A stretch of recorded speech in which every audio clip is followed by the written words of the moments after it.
సమోసా తయారీ విధానం. మైదా పిండి తీసుకొని దాంట్లో కొంచెం సాల్ట్, కొంచెం కాయి చల్లారిన ఆయిల్ వేసేసి కొద్దిసేపు అట్లా పక్కన పెట్టాలి. తర్వాత దాంట్లో కర్రీ ఆనియన్స్, కొత్తిమీర, 2 పచ్చిమిర్చి కట్ చేసి పెట్టాలి. తర్వాత మనం ఇది చేసేలోపు పిండి నానింది, సన్నగా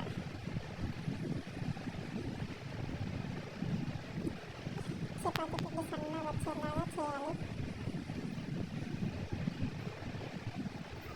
ఫస్ట్ టైం చేస్తున్న ఫ్రెండ్స్, ఎలా వస్తుందో ఏమో. మా వాడు పక్క నుండి మమ్మీ ఎట్లా చేస్తున్నారని ఊరికి అరుస్తూ ఉన్నాడు.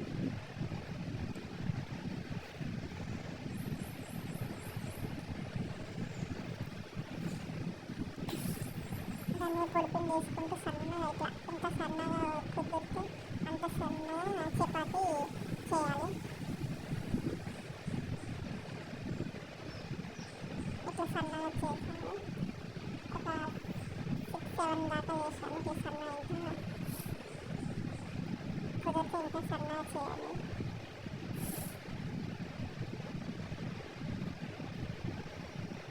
చేసిన తర్వాత కొంచెం మీడియం సైజు హీట్ అయ్యేలా పెట్టేసి పేలం కొంచెం నార్మల్గా ఇట్లా వేడి చేయాలి చపాతీలన్నీ.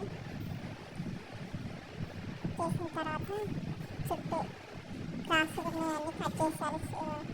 ఇటు సైడ్ అటు సైడ్ ఫ్రంట్ బ్యాక్ కట్ చేసేసి ఫస్ట్ టైం చేస్తున్నా, ఎలా వస్తుంది అని కొంచెం టెన్షన్ ఉండే. పక్కనే తీసేసాను కదా.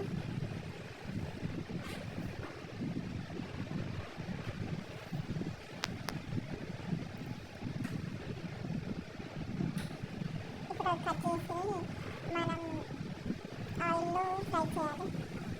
ఇట్లా పీసెస్ ఒక చిన్న సైజు, కొంచెం పెద్ద సైజు, ఇంకొంచెం మీడియం సైజు కట్ చేశాను నేను. ఇలా వచ్చింది చూడండి. ఫస్ట్ వన్ మరి కొంచెం చిన్నగా వచ్చింది. ఓకే, ట్రై చేద్దాం. కడాయి పెట్టి కొంచెం ఆయిల్ వేసేసి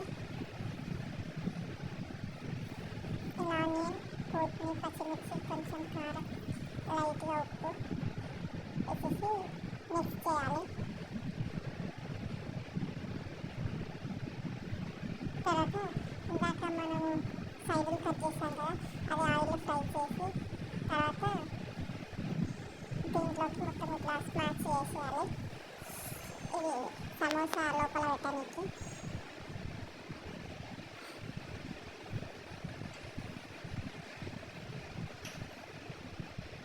మొత్తం మిక్స్ చేసేయాలి.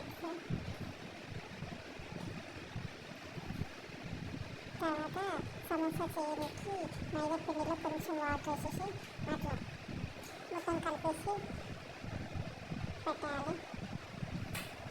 ఇలా సమోసా తయారు చేశాను. తర్వాత కడాయి పెట్టి దాంట్లో నేను తయారు చేసిన సమోసా అలా వేసాను.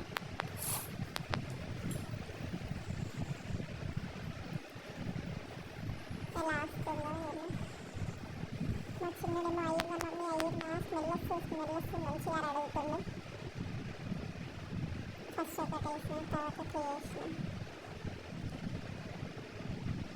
ఇది ఇలా అయితే వచ్చాయి ఫ్రెండ్స్. చూడడానికి అయితే బాగుంది, టేస్ట్ ఎలా ఉంటుందో చూడాలి.